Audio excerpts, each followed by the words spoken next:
Hi friends, അസ്സലാമു അലൈക്കും.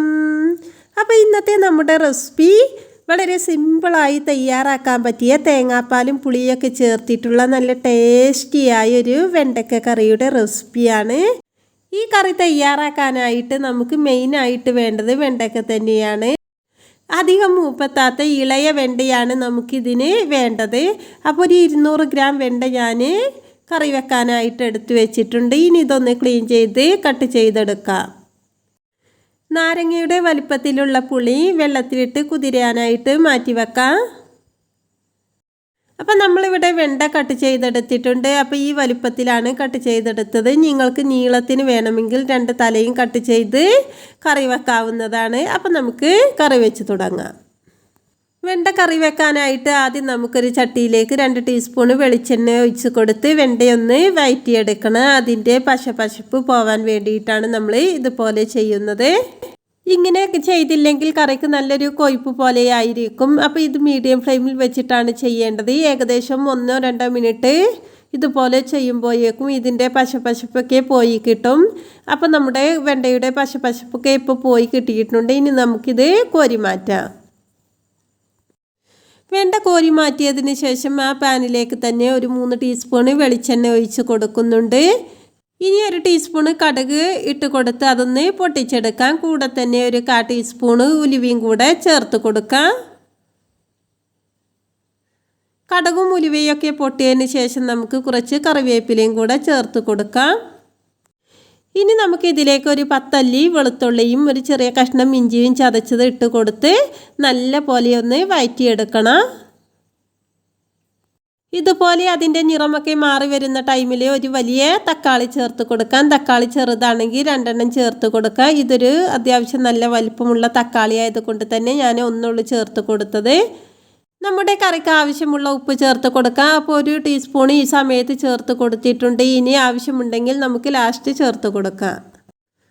ഒരു 4 പച്ചമുളക് കൂടിയും ചേർത്ത് കൊടുത്ത് നല്ല പോലെ ഒന്ന് ഇളക്കി കൊടുത്ത ശേഷം നമുക്കിതിലേക്ക് ബാക്കിയുള്ള മസാലപ്പൊടികളൊക്കെ ഒന്ന് ചേർത്ത് കൊടുക്കാം. 2 ടീസ്പൂൺ മുളക് പൊടി, 1/2 ടീസ്പൂൺ മഞ്ഞൾപ്പൊടി, 1/4 ടീസ്പൂൺ മല്ലിപ്പൊടിയും കൂടെ ചേർത്ത് കൊടുത്ത് നല്ല പോലെ ഒന്ന് ഇളക്കി യോജിപ്പിച്ചെടുക്കാം. 30 സെക്കൻഡ് ഇതുപോലെ ഇളക്കി കൊടുത്ത ശേഷം നമ്മൾ നേരത്തെ വെള്ളത്തിലിട്ട് കുതിർത്തിയെടുത്ത പുളിവെള്ളം ഒഴിച്ച് കൊടുക്കാം. കൂടെ തന്നെ നമുക്കൊരു 2 ഗ്ലാസ് വെള്ളം കൂടെ ഒഴിച്ച് കൊടുക്കാം. അപ്പോൾ നിങ്ങൾക്ക് കറിക്ക് ആവശ്യമുള്ള വെള്ളം ഒഴിച്ച് കൊടുത്താൽ മതി.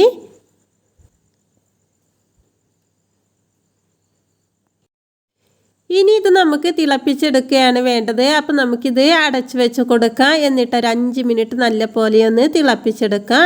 അപ്പോഴാണ് കറിക്ക് നല്ലൊരു കുറുകൽ കിട്ടുക. ഇപ്പം നമ്മുടെ കറി നല്ല പോലെ തിളച്ച് വന്നിട്ടുണ്ട്. ഇങ്ങനെ തിളച്ച് വന്നതിന് ശേഷം മാത്രം നമ്മൾ ഇതിലേക്ക് വെണ്ടയ്ക്ക ചേർക്കാവൂ.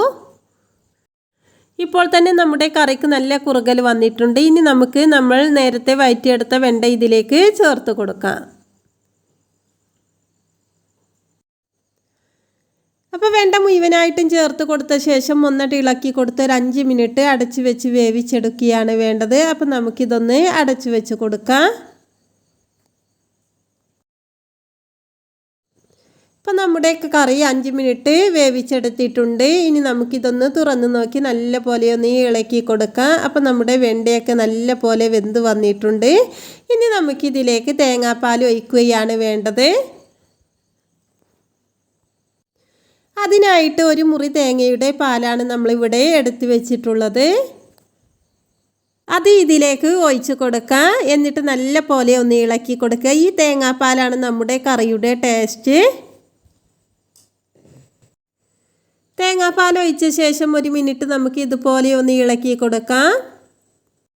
കൂടുതൽ കറി ആവശ്യമുള്ളവർക്ക് തേങ്ങ വറുത്തരച്ചോ വറുക്കാതെയോ അരച്ച് ഇതിലേക്ക് ചേർത്ത് കൊടുക്കാവുന്നതാണ്. എങ്കിലും തേങ്ങാപ്പാൽ ചേർക്കുമ്പോഴാണ് നമ്മുടെ കറിക്ക് പ്രത്യേക ടേസ്റ്റ്. നമ്മുടെ കറിക്ക് ചെറുതായിട്ട് തിള വന്നിട്ടുണ്ട്. ഈ ടൈമിൽ നമുക്ക് ഫ്ലെയിം ഓഫ് ചെയ്യാം. ഫ്ലെയിം ഓഫ് ചെയ്തതിന് ശേഷം നമുക്ക് ഒന്നടി ഇളക്കി കൊടുക്കാം. ഇത് പിന്നീട് തിളക്കാതിരിക്കാനാണ് ഇതുപോലെ ചെയ്യുന്നത്. ഇനി ഒരു 5 മിനിറ്റിന് ശേഷം നമുക്കിത് സർവിങ് പ്ലേറ്റിലേക്ക് വിളമ്പാവുന്നതാണ്. അങ്ങനെ ചെയ്താൽ നമ്മുടെ കറിക്ക് ഒന്നും കൂടി കുറുകൽ കിട്ടും. അപ്പം നമ്മുടെ സൂപ്പർ ടേസ്റ്റിയായ നല്ല കുറുകിയ വെണ്ടക്ക കറി ഇവിടെ റെഡി ആയിട്ടുണ്ട്. അപ്പോൾ ഇന്നത്തെ വീഡിയോ ഇഷ്ടമായാൽ ലൈക്ക് ചെയ്യുക, ഷെയർ ചെയ്യുക, കമൻറ്റ് ചെയ്യുക. നമ്മുടെ ചാനൽ ഇതുവരെ സബ്സ്ക്രൈബ് ചെയ്യാതെ കാണുന്ന എല്ലാ കൂട്ടുകാരും സബ്സ്ക്രൈബ് ചെയ്ത് സപ്പോർട്ട് ചെയ്യുക. പുതിയൊരു റെസിപ്പിയുമായി വീണ്ടും കാണാം ഇൻഷാ അല്ലാഹ്.